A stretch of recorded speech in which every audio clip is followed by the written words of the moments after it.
Mesdames et messieurs, bonjour. Je suis très heureux de pouvoir m'adresser à vous par le truchement de cette vidéo pour tout simplement vous saluer et vous dire à quel point le thème que vous traitez aujourd'hui me paraît essentiel.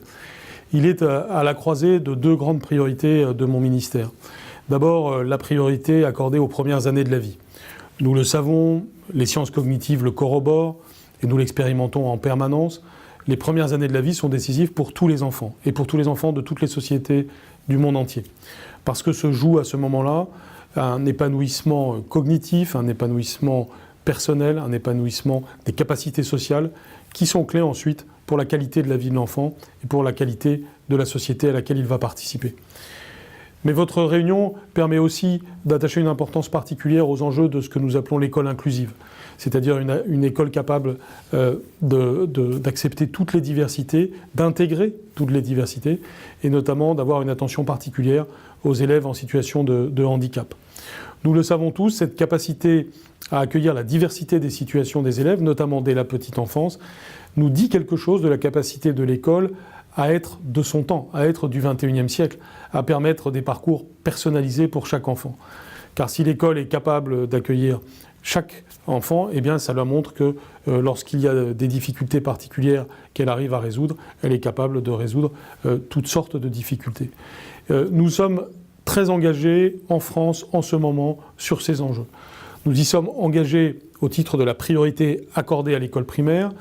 Je dis sans arrêt que lire, écrire, compter, respecter autrui doit être l'axe central d'une renaissance de l'école primaire. Cela passe par une très grande qualité de l'école maternelle. C'est pourquoi nous organisons les assises de l'école maternelle avec Boris Cyrulnik qui prépare ce travail pour la fin du mois de mars 2018, qui nous permettra de renouveler nos approches de l'école maternelle. C'est pourquoi nous prenons des mesures volontaristes à l'école élémentaire, en particulier avec la division par deux des classes de cours préparatoires et de CE1 dans les quartiers les plus défavorisés, mais aussi avec une attention générale à ces classes dans toute la France pour que tous les élèves commencent bien leur vie scolaire par l'acquisition des savoirs fondamentaux. Et c'est pour cela aussi que nous avons une politique volontariste de l'école inclusive, avec Sophie Cluzel, la secrétaire d'État en charge des personnes en situation de handicap. Nous travaillons la main dans la main pour moderniser notre système, non seulement dans une approche quantitative pour pouvoir accueillir tous les élèves de la bonne façon, mais aussi dans une approche qualitative pour avoir une formation plus réussie des professeurs, des personnels en charge de cet accueil et de façon générale des adultes dans les établissements pour que l'école inclusive devienne finalement quelque chose de naturel, comme nous l'observons dans des pays que nous étudions de près. Je pense au Danemark où j'étais récemment avec Sophie Cluzel, ou à l'Italie par exemple, où nous avons aussi des choses intéressantes à observer, et d'autres pays qui ont fait des avancées en la matière.